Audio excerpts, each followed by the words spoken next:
तो हमारे पास periodic table में आज की क्लास का जो टॉपिक है उसका नाम क्या है? Electron affinity. और इसके बाद एक छोटा सा टॉपिक और है इलेक्ट्रोनेगेटिविटी। तो मोस्ट प्रोबेबली आज के क्लास में चैप्टर हो जाएगा खत्म आपका। ठीक। तो सबसे पहले अगर हम बात करें इलेक्ट्रॉन एफिनिटी की तो क्या होता है,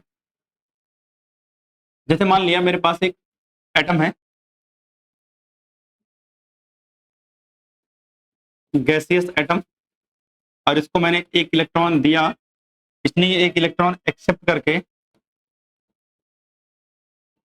ए माइनस बनाया, यानी नेगेटिव आयन बनाया।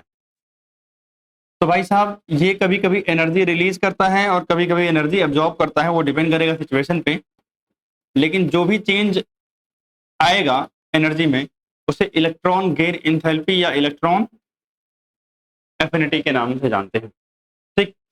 तो कहने का मतलब क्या हुआ कि इलेक्ट्रॉन, जैसे आप देख रहे थे आयोनाइजेशन एनर्जी में क्या हो रहा था, इलेक्ट्रॉन लूज कर रहा था, यहाँ इलेक्ट्रॉन क्या हो रहा है, एक्सेप्ट कर रहा है। तो मतलब सिंपल शब्दों में, when an electron is added to isolated gaseous atom to form negative ion, to form negative ion, then the enthalpy change accompanying the enthalpy यानी एनर्जी में जो चेंज आएगा, enthalpy change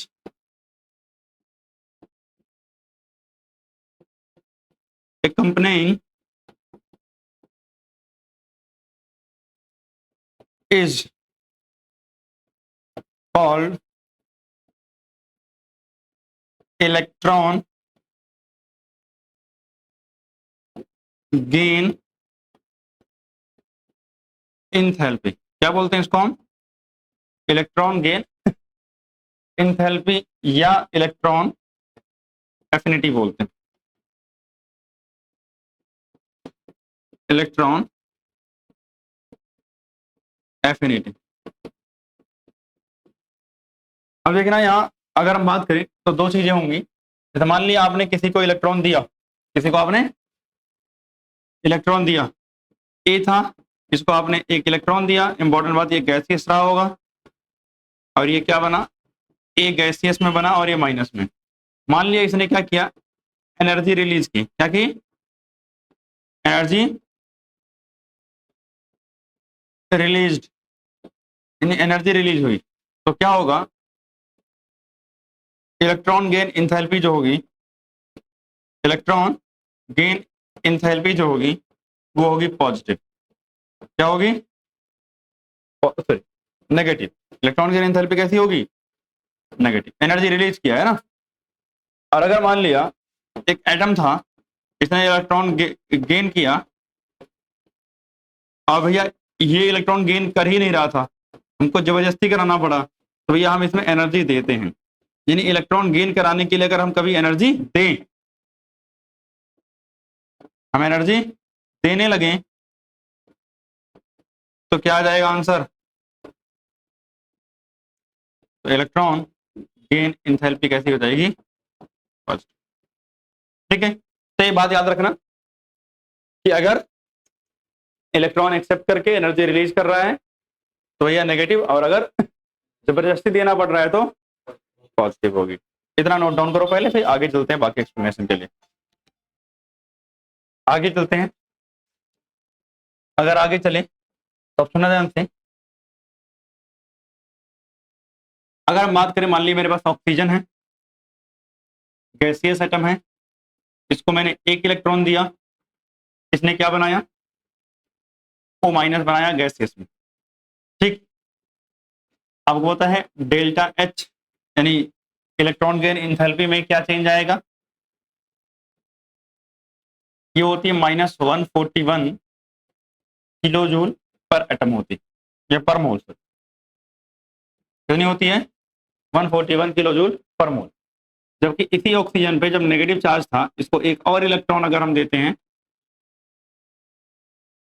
तो ये O2 माइनस बनाता है, और आपको पता है delta H of electron gain enthalpy कितनी होती है, प्लस 744 किलो जूल पर मोल।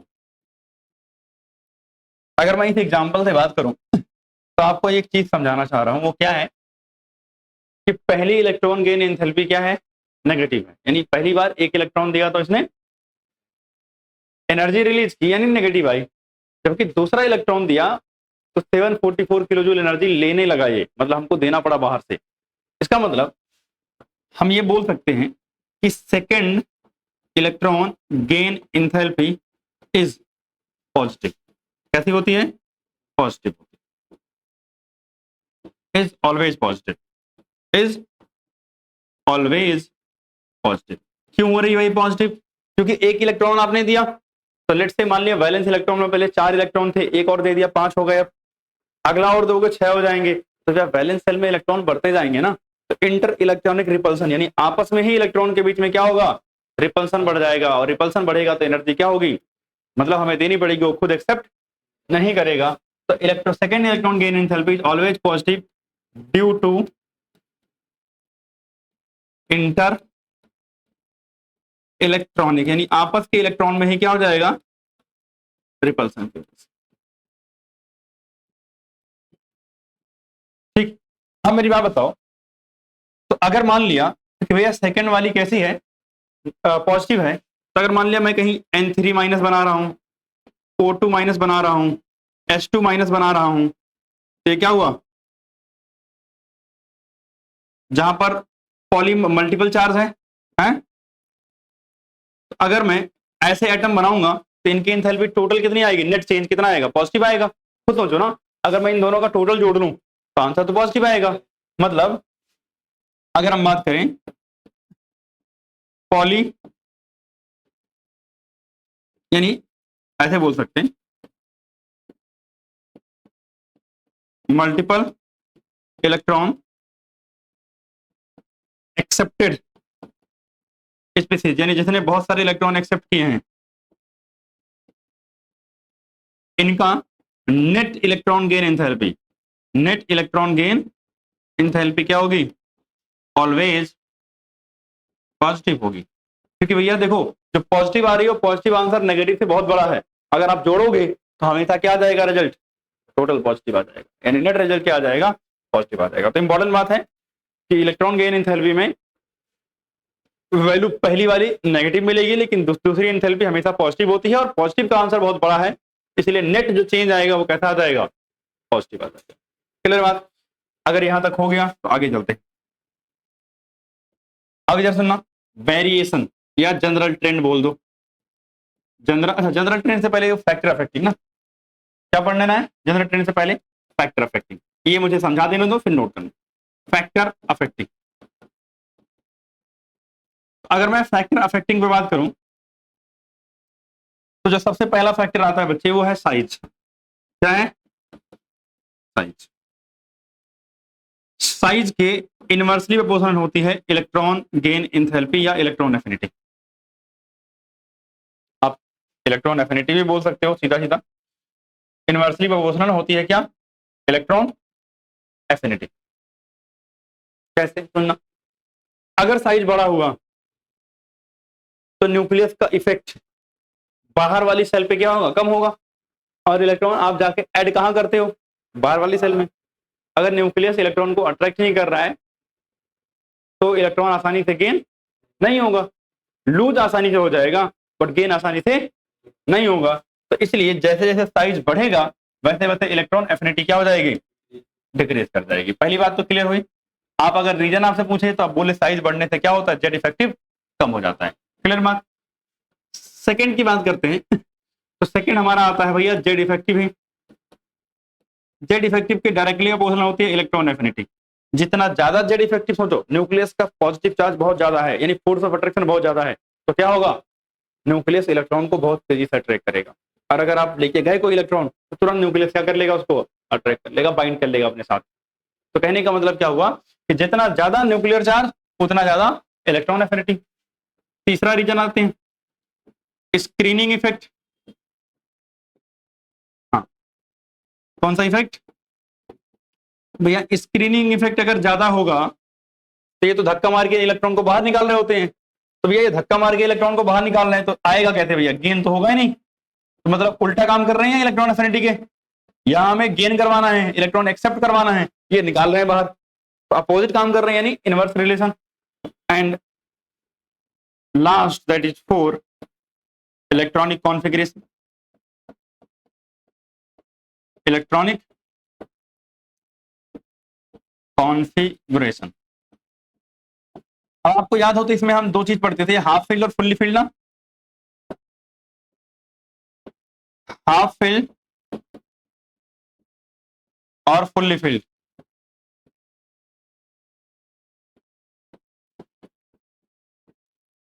Have almost zero enthalpy, almost zero electron affinity. क्यों? क्योंकि वो ऑलरेडी स्टेबल है। हाफ फील्ड और फुल्ली फील्ड है मतलब ऑलरेडी स्टेबल है, तो भैया वो ऑलरेडी स्टेबल है तो इलेक्ट्रॉन क्यों एक्सेप्ट करके अपने आप को अनस्टेबल बनाएगा? भाई इलेक्ट्रॉन एक्सेप्ट करके अपने आप को अनस्टेबल क्यों बनाएगा? मतलब अगर मान लिया कहीं मेरे पास NS1 है और मेरे पास कहीं NS2 है, तो ये हाफ फील्ड है, ये फुल्ली फील्ड है, तो इलेक्ट्रॉन कौन एक्सेप्ट करना चाहेगा आसानी से? NS1 करना चाहेगा, वो फुल्ली फील्ड है बच्चे। उसके बाद तो पहली बात तो जगह नहीं है, दो ही इलेक्ट्रॉन आते हैं इसमें, और ये कहता है फुल्ली फील्ड है। अब मैं क्या कह रहा हूं भैया, जो हाफ फील्ड और फुल्ली फील्ड है वो स्टेबल है। अगर मान लिया मेरे पास पी, मान लिया चलो इसको एग्जांपल छोड़ो, अगर मैं पी ले लूं, पी में ज्यादा इलेक्ट्रॉन आते हैं ना, तो NP मान लिया 2 है और ये NP3 है। अब मुझे बताओ इसमें कितने इलेक्ट्रॉन है? 3। इसमें कितने हैं? 2। इलेक्ट्रॉन अगर ये एक एक्सेप्ट करेगा तो 4 हो जाएंगे। भाई 3 में वो स्टेबल था, 4 लेके नाखुश है, क्यों लेना चाहेगा एक इलेक्ट्रॉन एक्स्ट्रा? लेकिन इसके बाद 2 थे, एक इसको दे दिया तो ये स्टेबल हो जाएगा। तो भैया ये चाहेगा ना इलेक्ट्रॉन लेना, ये NP2 चाहेगा इलेक्ट्रॉन लेना। तो बात को समझो, यहां बिल्कुल उल्टा चलेगा। हाफ फील्ड फुली फील्ड यहाँ स्टेबल होते हैं, इसलिए इनकी इलेक्ट्रॉन एफिनिटी बिल्कुल 0 के बराबर होगी, यानी ना के बराबर होगी। इसकी ज्यादा होगी। ऐसे जब फुल्ली फील्ड और हाफ फील्ड आ जाए तो किसकी ज्यादा होगी? हाफ फील्ड की ज्यादा होगी, फुल्ली फील्ड की नहीं होगी। क्योंकि हाफ फील्ड को अगर एक इलेक्ट्रॉन मिला तो फुल्ली फील्ड हो जाएगा, मतलब स्टेबल बन जाएगा। क्या बन जाएगा? स्टेबल बन जाएगा। एक और चीज अगर आप लिखना चाहो तो 5वां भी लिख दे रहा हूं, स्टेबिलिटी। स्टेबिलिटी ज्यादा तो इलेक्ट्रॉन एफिनिटी कम, अपोजिट रिलेशन। ठीक, जब इतना हो गया तो एक जनरल ट्रेंड भी लिख लो, जनरल ट्रेंड। अगर हम जनरल ट्रेंड की बात करें बच्चे, तो क्या क्या आता है जनरल ट्रेंड में भैया? एक अलोंग द पीरियड आएगा, एक डाउन द ग्रुप आएगा। अलोंग पीरियड और दूसरा हमारा क्या है? Down the group. आइए बताओ, जब मैं अलोंग द पीरियड जाऊंगा तो भैया जेड इफेक्टिव बढ़ता है, साइज छोटा होता है, तो इलेक्ट्रॉन गेन इंथैल्पी या इलेक्ट्रॉन एफिनिटी क्या होगी? बढ़ेगी। क्यों? क्योंकि जेड इफेक्टिव बढ़ता है और साइज घटता है, और ये दोनों फैक्टर रिस्पॉन्सिबल हो जाएंगे इसके बढ़ाने के पीछे। अब आप डाउन द ग्रुप आओगे तो इलेक्ट्रॉन एफिनिटी क्या होगी? कम होगी। क्यों? क्योंकि साइज क्या होता है? बढ़ता है, और साइज के साथ क्या रिलेशन है? इनवर्स रिलेशन है। क्लियर बात? तो ये नॉर्मली होना चाहिए था। आपको पता है कुछ ना कुछ दिक्कतें आएंगी, पहले ये जो हो रहा है नॉर्मल इसको नोट करो, पीछे करना है इसको नोट करो, फिर आगे चलते हैं। आगे चलते हैं, सुनना ध्यान से। अगर हम बात करें तो यहां हम समझने आ रहे हैं कुछ एक्सेप्शनल बिहेवियर। इसमें सबसे पहले याद रखना कि जो थर्ड पीरियड एलिमेंट होंगे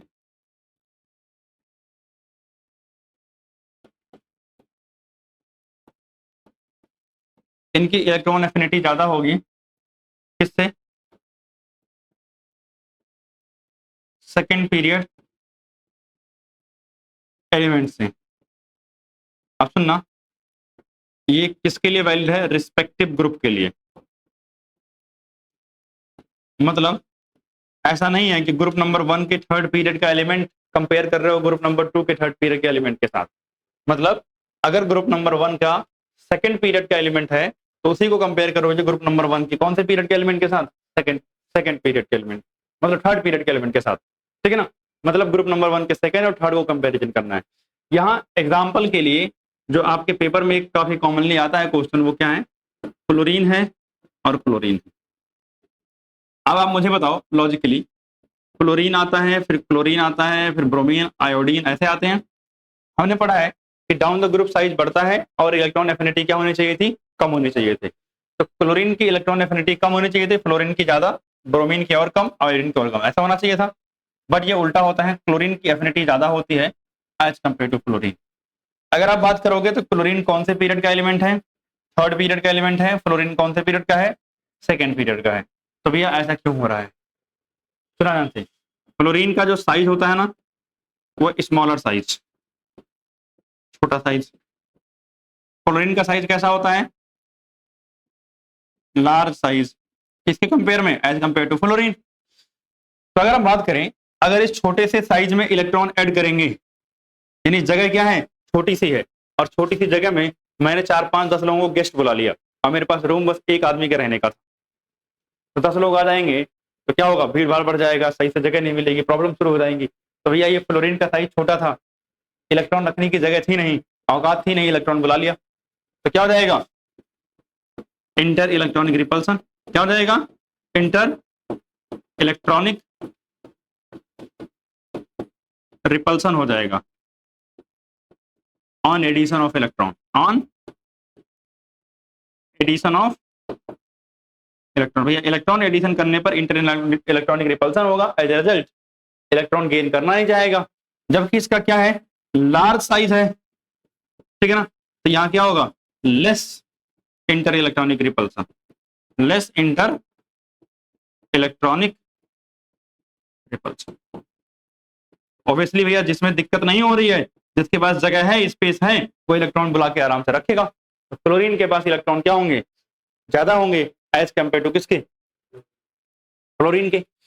ऐसे ही अगर आप कंपेयर करोगे तो मेरे पास आता है सल्फर और ऑक्सीजन।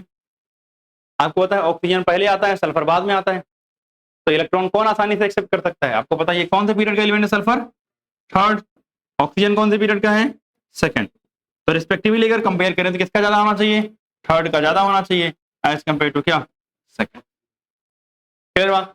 ऐसे अगर आप कंपेयर करोगे तो कार्बन और सिलिकॉन है, कार्बन कौन सा है, सेकंड पीरियड का, सिलिकॉन कौन सा है, थर्ड पीरियड का, तो किसका ज्यादा होगा, सिलिकॉन का ज्यादा होगा एज कंपेयर टू क्या, कार्बन। अब सुना ध्यान से, जब आते हो कहां पर, नाइट्रोजन एंड फास्फोरस पे, किस पे आते हो, नाइट्रोजन एंड फास्फोरस पे। अच्छा आप बताओ नाइट्रोजन का इलेक्ट्रॉनिक एटॉमिक नंबर कितना होता है, 7। Electronic configuration 1s2 2s2 2p3। ये कैसी है, हाफ फिल कॉन्फ़िगरेशन है। यही सिमिलर कॉन्फ़िगरेशन किसकी होगी, फास्फोरस की होगी। भैया इनकी हाफ फिल कॉन्फ़िगरेशन होने की वजह से इनकी इलेक्ट्रॉन एफिनिटी क्या होती है, बहुत कम होती है। तो इनकी इलेक्ट्रॉन एफिनिटी क्या होगी, वेरी लो। किसकी वजह से, पहले से हाफ फिल्ड है, ड्यू टू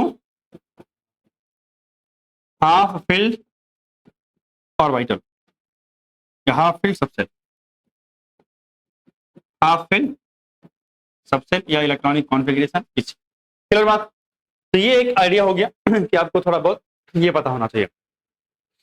अब इसके बाद जो हमारे पास टॉपिक बचा है वो है इलेक्ट्रोनेगेटिविटी। इसको फटाफट नोट करो, इलेक्ट्रोनेगेटिविटी पढ़ते हैं और चैप्टर को खत्म करते हैं।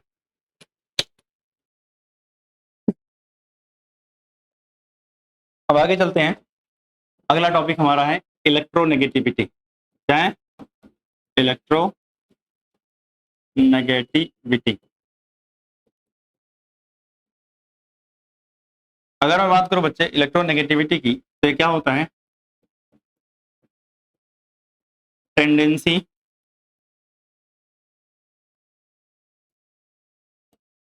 of an element to attract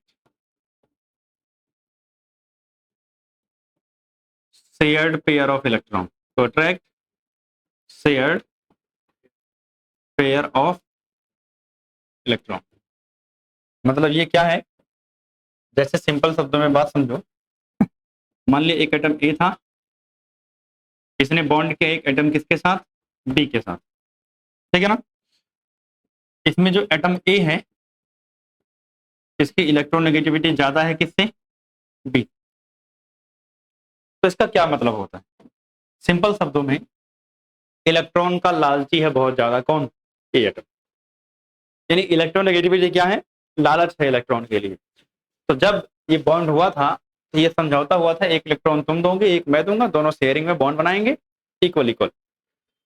तो हुआ क्या, ए ज्यादा लालची था बी के कंपेयर में, तो ए ने बी के इलेक्ट्रॉन को किधर मूव कर लिया, अपनी तरफ खींचने लगा।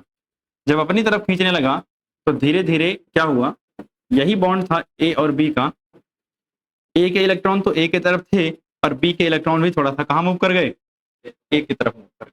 और इस पे थोड़ा सा आ जाएगा नेगेटिव चार्ज, क्योंकि किसी का इलेक्ट्रॉन लेके आ रहा है, और भैया इसकी तरफ से इलेक्ट्रॉन गया है तो थोड़ा सा क्या आ जाएगा, पॉजिटिव चार्ज। और इस तरीके से ये जो बॉन्ड है बच्चे, जब एक तरफ पॉजिटिव एक तरफ नेगेटिव आ जाए तो इसे बोलते हैं पोलर बॉन्ड। क्या बोलते हैं, पोलर बॉन्ड। जब पॉजिटिव नेगेटिव आ जाए थोड़ा सा तो इसे क्या बोलते हैं, पोलर बॉन्ड। और ये हुआ क्यों है ऐसा, इलेक्ट्रोनेगेटिविटी की वजह से। तो किसी भी एलिमेंट की वो टेंडेंसी कि किसी शेयर्ड पेयर इलेक्ट्रॉन को, यानी बॉन्डेड इलेक्ट्रॉन को कहां करे, अपनी तरफ अट्रैक्ट करे, यही एबिलिटी क्या है, इलेक्ट्रोनेगेटिविटी। मतलब बड़े सिंपल शब्दों में अगर मैं बोलूं, 5 रुपए मैंने दिया और 5 आपने दिया, हमने एक चॉकलेट खरीदी 10 रुपए की। होना क्या चाहिए था, इक्वली हाफ आप खाते हाफ मैं खाता, बट मैंने क्या किया, मैंने ज्यादा खा लिया, आधे से ज्यादा ले लिया और आपको थोड़ा सा थमा दिया, या आपको एक स्लाइस तोड़ के छोटी सी दे दिया और बाकी सब मैं खा गया। तो कंट्रीब्यूशन हम दोनों का बराबर था, लेकिन बेनिफिट हम लोगों को बराबर नहीं मिल रहा है, एक खा जा रहा है ज्यादातर। तो यही एबिलिटी क्या है, इलेक्ट्रोनेगेटिविटी। क्या है, इलेक्ट्रोनेगेटिविटी है।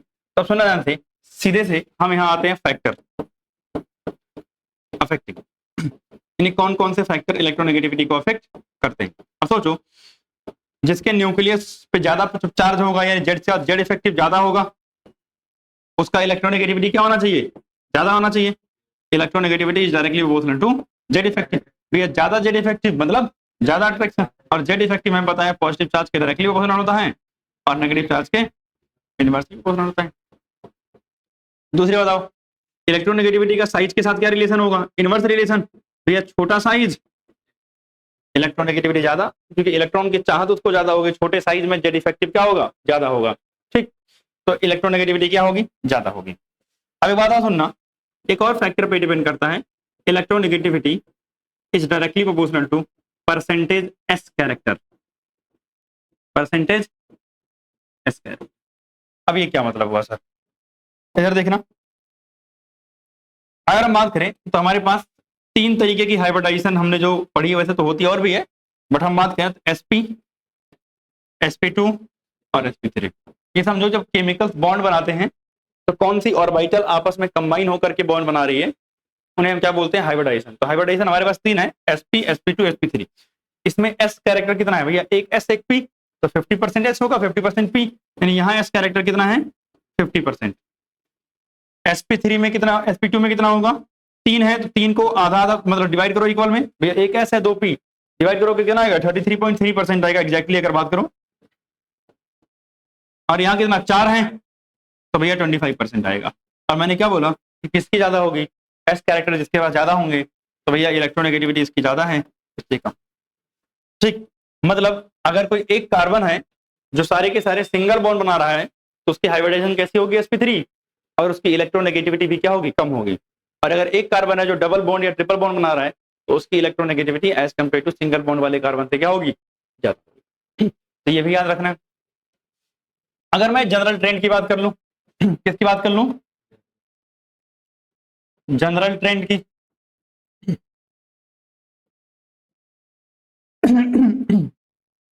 तो सुनना, जब आप जाओगे अलोंग द पीरियड, अच्छा मैं नहीं लिखूं तभी चल जाएगा ना, एरो तो आप समझिएगा, मतलब अलोंग द पीरियड वाली एरो कौन सी है। तो यहाँ इलेक्ट्रोनेगेटिविटी क्या होती है, बढ़ती है। क्यों बढ़ती है, क्योंकि जेड इफेक्टिव बढ़ता है और साइज छोटा होता है।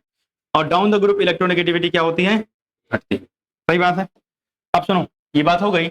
अगर हम बात करें इलेक्ट्रोनेगेटिविटी को हम मेजर करते हैं कैसे, पॉलिंग स्केल में, electronegativity measured on polling scale, किस पे मेजर करते हैं? मतलब एक पॉलिंग भाई साहब है, इन्होंने कुछ मेजरमेंट का क्या दिया है, तरीका दिया है, और इनकी स्केल के हिसाब से पूरी पीरियोडिक टेबल में सबसे इलेक्ट्रोनेगेटिव एलिमेंट कौन है? फ्लोरीन, ऑक्सीजन और नाइट्रोजन। इसमें सबसे ज्यादा कौन? फ्लोरीन, फिर ऑक्सीजन और फिर नाइट्रोजन। याद रखना फोन, FON, क्या याद रखना है? फोन। और ये क्या है? मोस्ट इलेक्ट्रोनेगेटिव एलिमेंट है। मोस्ट इलेक्ट्रोनेगेटिव एलिमेंट्स पूरी पीरियोडिक टेबल के अंदर। क्लियर बात? बस इतना ही था इलेक्ट्रोनेगेटिविटी का, और आपका जो चैप्टर है ये फाइनली लगभग फिनिश हो गया पूरा। अब क्वेश्चंस वगैरह थोड़ा डिस्कस करेंगे अगली क्लास में, और क्वेश्चंस करके कुछ इस चैप्टर को क्या करेंगे, कंप्लीटली खत्म करेंगे। तो इतना नोट डाउन करो, बाकी मिलते हैं अगली क्लास में, ठीक है।